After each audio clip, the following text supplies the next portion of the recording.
नमस्कार बच्चों, जय माता दी। आज हम लोग पढ़ने वाले हैं कक्षा 7वीं के विज्ञान के अंतर्गत अध्याय 13 सजीवों में परिवहन। सजीव यानी हम पेड़ पौधों और जीव जंतुओं को दोनों को ही हम सजीवों के अंतर्गत रखते हैं। और उनमें परिवहन का अर्थ यह है कि किसी पदार्थ को एक स्थान से दूसरे स्थान तक ले जाना। तो पेड़ पौधे और जीव जंतु दोनों के अंदर जल, खनिज और भोज्य पदार्थ, क्या क्या चीज़, जल, खनिज और भोज्य पदार्थ, इनको एक स्थान से दूसरे स्थान तक ले जाने का कार्य जो अंग करते हैं उन्हें हम परिवहन तंत्र के अंग कहते हैं। ठीक है। पौधों में यह परिवहन की क्रिया किस प्रकार से होती है, यहाँ पर आप देख सकते हैं एक पौधे का चित्र दिया हुआ है। भोजन का निर्माण कहाँ होता है? किसी भी पौधे की पत्ती के अंदर भोजन का निर्माण होता है और उसको जड़ तक पहुँचाने का कार्य एक फ्लोएम नामक ऊतक करता है। कौन करता है? फ्लोएम। ठीक है। पौधों में भोजन का निर्माण कहाँ होगा? पत्ती में। और पत्ती से भोजन को पौधे के सभी अंगों तक कौन पहुँचाएगा? फ्लोएम पहुँचाएगा।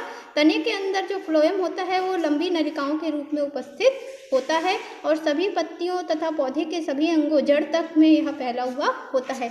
उसी प्रकार से जल जो होता है पौधे को जड़ के माध्यम से मिलता है। यहाँ पर देखेंगे जड़ क्या करती है? मिट्टी से जल का अवशोषण कर लेती है और पत्ती के अंतिम सिरे तक, ये जो ऊपर जाता हुआ तीर है आपको क्या दिखा रहा है? पत्ती के अंतिम सिरे तक जल को पहुंचाया जाता है। जिन ऊतकों के माध्यम से जल को पहुंचाया जाता है उसे हम जाइलम कहते हैं। ठीक है। तो जाइलम क्या ले जाने का कार्य करता है? जल। और फ्लोएम क्या ले जाने का कार्य करता है? भोज्य पदार्थों को ले जाने का कार्य करता है। इससे हम ये समझ सकते हैं कि पौधे का जो परिवहन तंत्र होता है वो फ्लोएम और जाइलम नामक ऊतकों की सहायता से बनता है। यहाँ पर एक प्रयोग के द्वारा हम जाइलम और फ्लोएम में अंतर देख सकते हैं। अगर जाइलम के माध्यम से जड़ में जल ऊपर की ओर जाता है तो इसके लिए आप क्या कर सकते हैं? एक पौधे को जड़ सहित उखाड़ लें और एक बीकर के अंदर में पानी लेकर उसमें लाल स्याही की कुछ बूंदें डालें और जड़ सहित पौधे को उसमें डुबा दें। कुछ समय पश्चात आप देखेंगे कि पौधे का जो तना है उसमें आपको लाल रंग की एक रेखा सी दिखाई देगी। इससे यह पता चलता है कि जड़ के साथ में लाल जो स्याही है वो पौधे के जाइलम के अंदर जा रही है। ठीक है। पौधे के बीच में अगर आप तने के बीच वाले भाग को छीलेंगे तो बीच में आपको इस प्रकार से नलिका युक्त भाग दिखाई देगा। यही आपका जाइलम और फ्लोएम का समूह है जिसे हम संवहन मंडल कहते हैं। अब यह देखिए, यहाँ पे लिखा है इनके उत्तर दीजिए। खेतों व बगीचों में खाद डालने के बाद पानी डालना क्यों आवश्यक होता है? तो पौधे क्या करते हैं? जो खाद के अंदर पोषक पदार्थ हैं उन्हें जल के साथ घोल के जाइलम के माध्यम से द्रव अवस्था में ग्रहण करते हैं, इसीलिए पानी डालना क्या होता है? आवश्यक होता है। आलू और शकरकंद के पौधे में भोजन पौधे के किस भाग में बनता है? तो भोजन हमेशा कहाँ बनता है? पत्ती में बनता है। भोजन का संग्रह कहाँ होता है? तो आलू का जो कंद होता है ना, शकरकंद का जो कंद होता है उसके अंदर भोजन का संग्रह होता है। भोजन का परिवहन किसके द्वारा होता है? तो हम लोग जान चुके हैं कि फ्लोएम के द्वारा भोजन का परिवहन होता है। पौधे में परिवहन का क्या महत्व है? पौधे में जल और भोजन को एक स्थान से दूसरे स्थान तक पहुंचाने के लिए परिवहन का अत्यंत ही महत्व है। और वहाँ पर जल को कौन ले जाता है? जाइलम नामक ऊतक ले जाता है तथा भोजन को कौन ले जाता है? फ्लोएम नामक ऊतक ले जाता है। तो इसका आंसर आप अपने कॉपी में लिख लीजिएगा। उसके बाद है जंतुओं में परिवहन। जैविक क्रियाओं के लिए प्रत्येक जीव को ऊर्जा की आवश्यकता होती है। अभी हम लोगों ने किसके बारे में पढ़ा है? पौधों में परिवहन पढ़ा है। अब पढ़ेंगे जंतुओं में परिवहन। पाचक अंगों द्वारा पचा हुआ भोजन शरीर में भेजा जाता है और उत्सर्जी पदार्थों को उत्सर्जी अंगों तक पहुंचाया जाता है। इसी प्रकार शरीर के अंगों को श्वसन के लिए लगातार ऑक्सीजन की भी आवश्यकता होती है। तो यहाँ पर श्वसन के लिए कार्बन डाइऑक्साइड को शरीर के बाहर करना और ऑक्सीजन को शरीर के अंदर ग्रहण करना, इसके लिए भी हमको परिवहन की आवश्यकता होती है। हमारे शरीर का जो परिवहन होता है वो मुख्य रूप से 3 अंगों से मिलकर बना होता है। सबसे पहला होता है रक्त। सबसे पहला क्या होता है? रक्त। फिर होती है रक्त वाहिकाएं और फिर होता है हृदय। रक्त, रक्त वाहिकाएं और हृदय। सबसे पहले देखते हैं रक्त किन किन चीज़ों से मिलकर बना होता है। रक्त में मुख्य रूप से 2 भाग होते हैं। सबसे पहला होता है प्लाज्मा। प्लाज्मा रक्त का तरल भाग है। आप अपनी कॉपी में अंडरलाइन कर सकते हैं, पुस्तक ले लीजिए उसमें अंडरलाइन कर लीजिए। प्लाज्मा क्या होता है? रक्त का तरल भाग होता है जिसमें 92% तक पानी होता है। शेष 8% में भोज्य पदार्थ, उत्सर्जी पदार्थ तथा खनिज लवण होते हैं। ठीक है। तो प्लाज्मा की वजह से ही रक्त कैसा होता है, द्रव होता है, बहता है ना। फिर है लाल रक्त कणिकाएं। बाकी जो भाग होता है वो 3 प्रकार की कोशिकाओं से मिलकर बना होता है। सबसे पहला है लाल रक्त कणिकाएं, जिनको हम शॉर्ट में आरबीसी भी कहते हैं।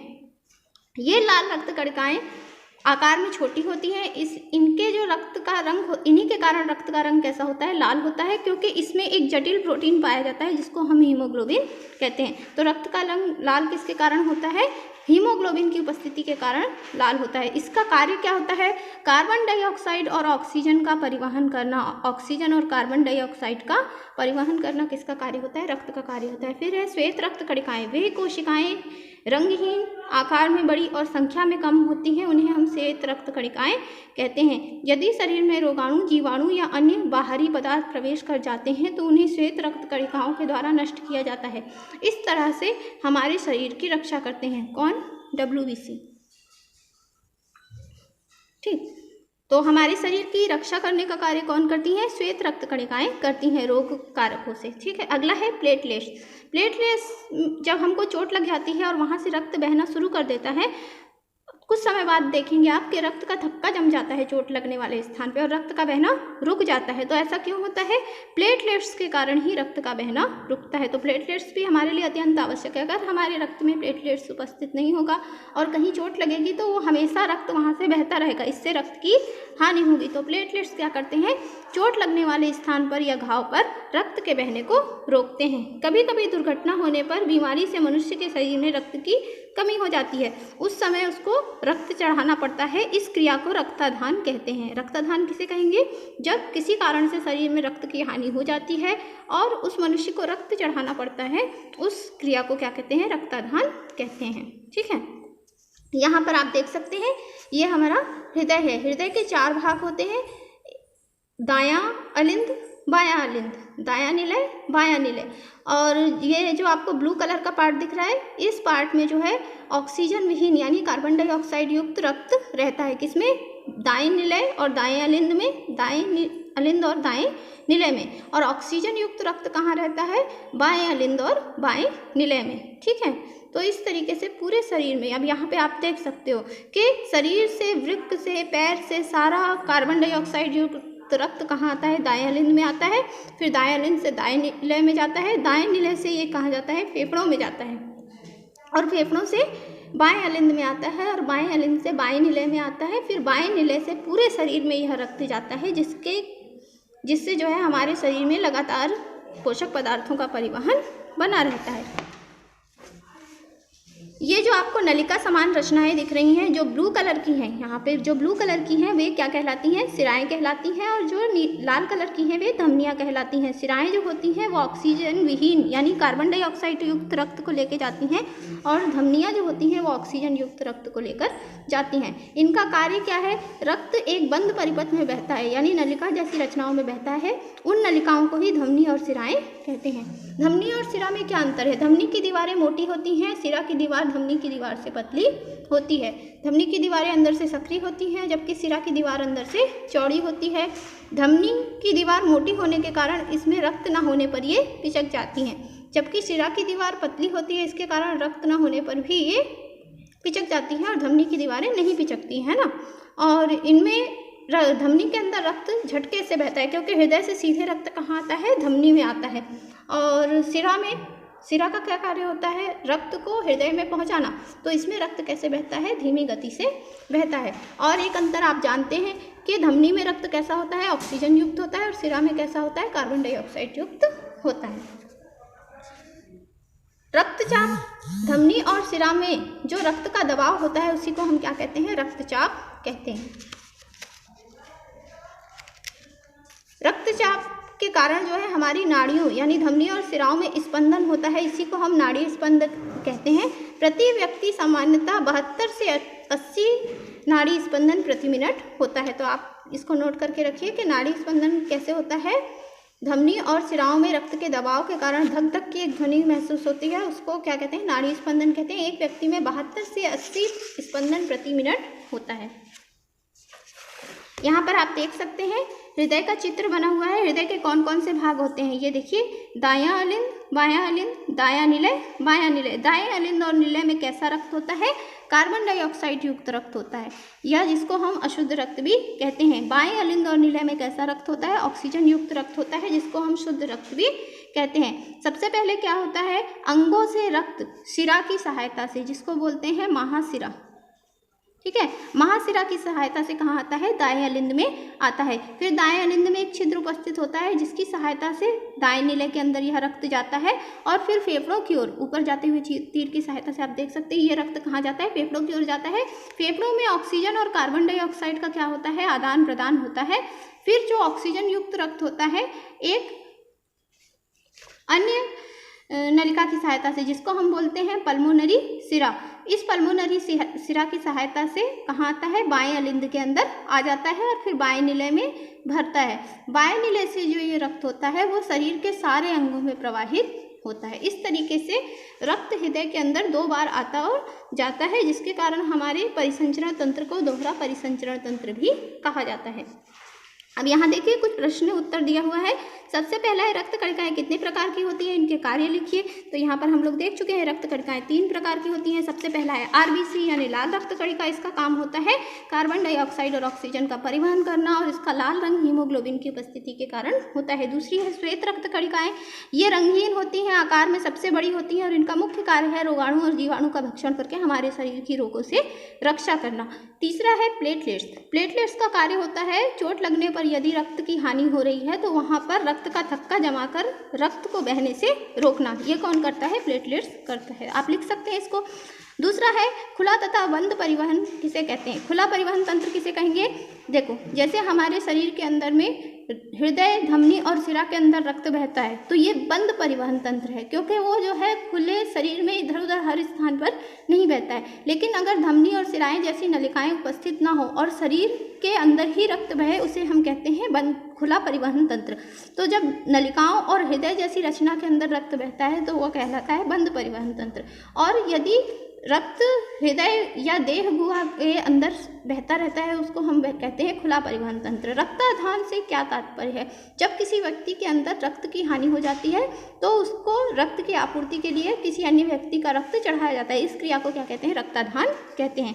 धमनी व शिरा में अंतर स्पष्ट कीजिए। तो अभी हम लोगों ने धमनी और शिरा में अंतर देख लिया है। यहाँ पे आप लोग जो है उसको अंतर को लिख सकते हैं। फिर है स्पंदन दर किसे कहते हैं? रक्त के दबाव के कारण जो नाड़ियाँ होती हैं यानी धमनी और शिराएं, उसमें धक धक की ध्वनि होती है, और यह ध्वनि प्रति मिनट 1 मिनट में कितना होती है? 72 से 80 बार होती है। 72 से 80 बार यह स्पंदन प्रति मिनट होती है। ठीक है, तो इसको जो है आप लोग लिख सकते हैं। अब यहाँ देखिए अभ्यास के प्रश्न दिए हुए हैं। सबसे पहला है एक कोश की जीव में परिवहन होता है। एक कोश की जीव जो है एक ही कोशिका होती है। जैसे ये अमीबा है, अमीबा के अंदर एक ही कोशिका है, तो इसमें ना जाइलम फ्लोएम है ना इसमें धमनी शिराएं हैं। इसका परिवहन कैसे होगा? विसरण के द्वारा होगा। ये क्या करेगा? अवशोषित करेगा किसी पदार्थ को और अपने पूरे जो जीव द्रव्य है उसमें विसरित कर देगा। तो इसमें परिवहन होता है विसरण के द्वारा। मनुष्यों में पचे हुए भोजन का परिवहन किसके द्वारा होता है? तो मनुष्य के अंदर रक्त के द्वारा होता है। मनुष्यों में रक्त परिवहन तंत्र का मुख्य केंद्र है कौन है? हृदय है। हृदय क्या करता है? रक्त को सारे शरीर से कलेक्ट करता है और फिर सारे शरीर में भेजता है।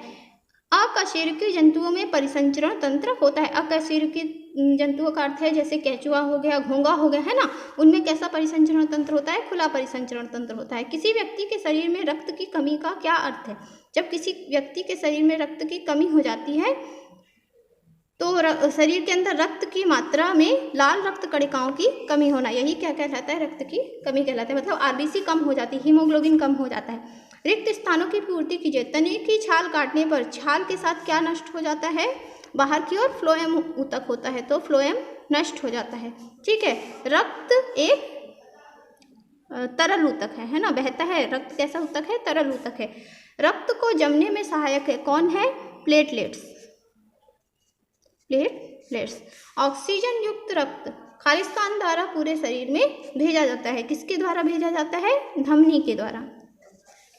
खालिस्तान रक्त शिराओं के द्वारा पूरे शरीर से एकत्र कर हृदय में लाया जाता है। किसके द्वारा लाया जाता है? शिराओं के द्वारा। ठीक है, तो शरीर से रक्त को एकत्र करने का कार्य शिराएं करती हैं और शरीर में रक्त को भेजने का कार्य धमनियां करती हैं। अगला है यहाँ पे प्रश्न देख लीजिए, नीचे दिए गए प्रश्नों के उत्तर लिखिए। रक्त परिवहन तंत्र में फेफड़ों का क्या कार्य है? फेफड़ों का कार्य क्या है? कार्बन डाइऑक्साइड और ऑक्सीजन का आदान प्रदान करना। दूसरा है, क्या होगा यदि हृदय पेशियों को सिकुड़ने और फैलने की क्षमता समाप्त हो जाए? तो हृदय क्या काम करता है? किसी पंप की तरह काम करता है। वहाँ पे वो झटके से रक्त को पूरे शरीर में भेजता है बाएं अलिंद और निलय की सहायता से। अगर उसके फैलने और सिकुड़ने की क्षमता समाप्त हो जाएगी तो हृदय का शरीर में बहाव क्या हो जाएगा? रुक जाएगा। ठीक है, तो हृदय में मतलब शरीर में रक्त का बहाव अगर रुक जाएगा तो फिर व्यक्ति के अंदर पोषक पदार्थों और कार्बन डाइऑक्साइड की अधिकता हो जाएगी और व्यक्ति क्या हो जाएगा? मृत हो जाएगा। तीसरा है, नीचे दी गई स्थितियों में पौधे की वृद्धि पर क्या प्रभाव पड़ेगा? यदि जाइलम क्षतिग्रस्त हो जाए तो जल नहीं पहुंच पाएगा सभी अंगों तक। छाल रोगग्रस्त हो जाए तो पौधे की जो बाहरी त्वचा है वो छाल को क्या कर देगी? उत्सर्जित कर देगी और साथ में वहाँ पर फ्लोएम भी क्या हो जाएगा? नष्ट हो जाएगा। पौधे की जड़ों में उचित खाद एवं पानी डाला जाए तो पौधा क्या होगा? पूर्ण पोषण प्राप्त करेगा। पौधे पर केवल पत्तियों पर ही खाद और पानी का छिड़काव किया जाए तो पत्तियां खाद और पानी का अवशोषण नहीं कर सकती तो पौधा क्या हो जाएगा? मृत हो जाएगा। मतलब ये जो आपका चौथा कंडीशन है इसमें पौधा मर जाएगा और जो पहला और दूसरा कंडीशन है इसमें भी पौधा मर जाएगा। सिर्फ जो है तीसरा कंडीशन में पौधा क्या रहेगा? सुरक्षित रहेगा, क्योंकि जड़ों में हम खाद और पानी को दे रहे हैं। नीचे दिए गए कथनों को सुधार कर लिखें। सबसे पहला है, कशेरुकी जंतुओं में खुला परिवहन होता है। ये सही है, इसको सुधारने की आवश्यकता नहीं है। दूसरा है, स्वस्थ मनुष्य की जीवन रक्षा के लिए रक्त दान किया जाता है। नहीं, स्वस्थ मनुष्य को रक्त चढ़ाएंगे क्या? नहीं, ऐसे मनुष्य को रक्त चढ़ाएंगे जिसके शरीर में रक्त की क्या होगी? कमी होगी। तो इसको आप सुधार के लिखेंगे, अस्वस्थ मनुष्य को जिसके शरीर में रक्त की कमी हो उसको रक्तदान किया जाता है। तीसरा है, सिराओं में रक्त का दबाव रक्तचाप कहलाता है। धमनी और सिराओं में यहाँ पे क्या लिखना पड़ेगा? धमनी और सिरा। सिरा के सामने आप धमनी शब्द और जोड़ दीजिएगा। ठीक है, ये गलत है अभी आपका। केशिकाएं आपस में मिलकर छोटी वाहिनियाँ बनाती हैं तो ये सही है। ठीक, इस प्रकार से इस अध्याय 13 के आप सारे प्रश्नोत्तर को अपनी कॉपी में बना लीजिएगा।